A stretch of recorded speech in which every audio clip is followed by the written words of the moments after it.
सो good things takes time, क्या सही कहा है अब से थोड़े टाइम पहले हमवाले फिल्म्स ने। सलार का रिलीज ट्रेलर आ गया है, या फिर ये भी कह सकते हैं कि सलार का एक्शन ट्रेलर आ गया है। क्या जबरदस्त ट्रेलर आया है ये। सबसे पहले तो ये ट्रेलर उन सबके मुंह पे तमाचा है जिनको ट्रेलर 1 ठंडा लगा था और उसके ऊपर से उन्होंने सलार पूरी मूवी को जज कर दिया था। उस वक्त कई बार ये सफाई दी गई है कि ट्रेलर 1 में कहानी का प्लॉट रखा गया था ताकि आपको समझ में आए कि ये सब कुछ क्यों हो रहा है, और इसलिए शायद आपको ट्रेलर ठंडा लगा है, लेकिन इसका मतलब ये नहीं कि मूवी में कुछ नहीं है। एंड नाउ सी कैसा आया है ट्रेलर नंबर 2। भाई एक नुक्स नहीं निकाल सकते आप एक भी सीन में से। वैसे बहुत इंतजार करवाया सलार के मेकर्स ने। सुबह का टाइम था, फिर दोपहर को 2 बजे का टाइम दिया गया एंड फाइनली 3:30 बजे ट्रेलर को रिवील किया गया। लेकिन जो फाइनल कंटेंट निकल के सामने आया है इसके लिए सारा इंतजार वर्थ है। तो अब चले, मैं आपका ज्यादा टाइम नहीं लूंगी, सीधे आते हैं ट्रेलर पर। Thank you. कैसा है सलार का release trailer, let's check. Khansaar अब लाल होगा, या तो दहकती आग से,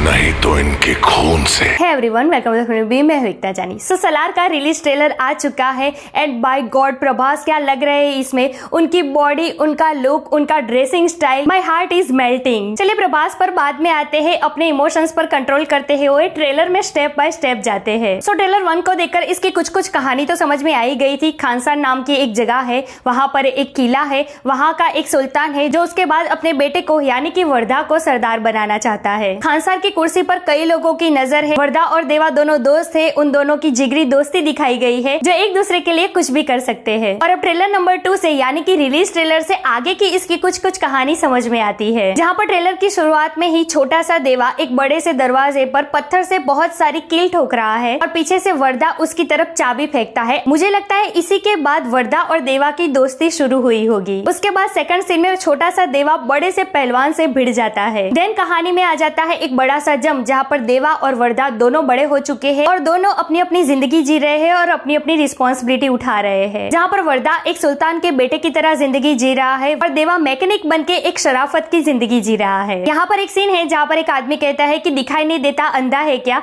वहाँ पर देवा ये कहता है सॉरी भाई, मैं पीछे ले लेता हूँ। फिर एक सीन में 4-5 लोग देवा की मजाक उड़ाते हुए दिखाई देते हैं, जहाँ पर एक इंसान ये कहता है कि मैकेनिक को स्पेनर दो, व्रेंच दो, तो इसका कैसे इस्तेमाल करना है वो जानता है, गन दोगे तो क्या करेगा। लेकिन यहाँ तक प्रभास यानी कि देवा का कैरेक्टर बिल्कुल ही शांत दिखाई दिया है। अभी तक उनका 1 मैन आर्मी वाला अवतार सामने नहीं आया है। फिर आता है कहानी में अचानक से ट्विस्ट। गुरंग और नारंग अपनी अपनी आर्मी के साथ खानसार पर और वर्धा पर हमला कर देते हैं। बहुत सारे वेपन्स और टैंक्स के साथ नारंग और गुरंग की आर्मी खानसार में घुस जाती है और वर्धा पर और वहाँ के लोगों पर हमला कर देती है। और यहाँ पर एक सीन को देखकर ये लग रहा है कि कहीं ना कहीं एक पॉइंट पर आकर वर्धा और उसके लोग इनसे हार गए हैं। इस पूरी कहानी के दौरान पीछे से एक वॉइस ओवर होता है जहाँ पर वो कहते हैं कि पर्शियन साम्राज्य के सुल्तान को चाहे कितनी भी मुसीबत क्यों ना आए, वो अपनी खूंखार सेना को बिना बताए सिर्फ एक को कहता था। सुल्तान जो भी चाहे उसे लाकर देता था और जो ना चाहे उसे मिटा देता था। और इसी स्टेज पर वर्धा को याद आती है देवा की और वर्धा देवा को लेने जाता है। और यहाँ पर जो ये जिप्सी वाला सीन दिखाया गया है वो शायद यही है जहाँ पर वर्धा देवा को लेने जा रहा है। और यहाँ पर फिर देवा को ये पता चलता है कि खानसार पर और उनके दोस्त वर्धा पर क्या बीती है। और फिर जो देवा अपने असली रूप में आता है, पहले तो वो जो मजाक उड़ा रहे थे कि मैकेनिक को गन चलानी नहीं आती, उन पर जो वो गन शूट करते हैं, एक के बाद एक फायरिंग करते हैं और उसके बाद धीरे से बोलते हैं बस इतना ही। सच में इस सीन को देखकर हंसी छूट गई थी। और उसके बाद जो देवा तबाही लाता है, चारों तरफ खून खराबा, 2 हाथ में 2 तलवार से, मशीन गन से, एक जगह पर KGF जैसी भी गन दिखाई देती है। ऐसा कौन सा हथियार है जिसका यूज नहीं किया है देवा ने इसमें। क्या जबरदस्त बॉडी दिख रही है प्रभास की इसमें, बिल्कुल स्वैग वाला अवतार, क्या जबरदस्त एटीट्यूड लग रहा है उनका। बाहुबली के बाद यही तो अवतार चाहिए था प्रभास का। और उसके बाद जो डायलॉग्स आते हैं एक से बढ़कर एक, जहाँ पर पृथ्वीराज सुकुमारन ये कहते हैं कि खानसार पर कैलकुलेटर रखकर कुछ भी कैलकुलेट नहीं कर सकते, इसीलिए जो कैलकुलेट ही ना हो पाए ऐसा पागल लाया हूँ। यहाँ पर ये बात पृथ्वीराज सुकुमारन टीनू आनंद जी से कहते हैं।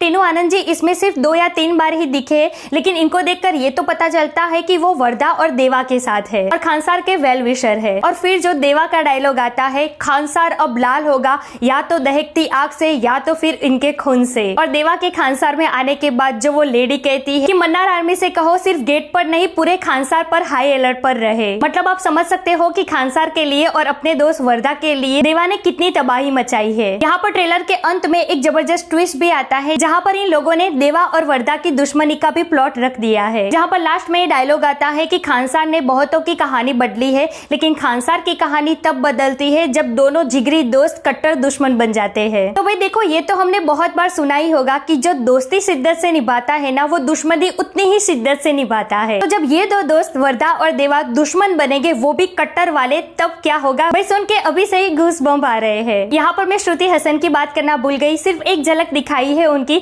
जहाँ पर वो कहती है आई वांट अ ड्रिंक। शायद ये लग रहा है कि देवा की कहानी श्रुति हसन को ही सुनाई जा रही है और देवा की आधी कहानी सुन के ही वो पूरी तरीके से हिल गई है। तो यार दैट्स इट टुडेस वीडियो। वैसे मुझे तो ये ट्रेलर बहुत पसंद आया, सुपर से काफी ऊपर था ये ट्रेलर। आपको ये ट्रेलर नंबर 2 कैसा लगा, और ये रिलीज ट्रेलर आने के बाद अब आप कितने एक्साइटेड हो 22 दिसंबर के लिए, जब सलार रिलीज होने वाली है? कमेंट करके जरूर बताइए। ऐसे अपडेट के लिए हमारे चैनल को प्लीज सब्सक्राइब कीजिए। मैं मिलूंगी आपसे अगले वीडियो में एक नए रिव्यू के साथ। तब तक प्लीज आपका बहुत ख्याल रखिएगा। जय हिंद।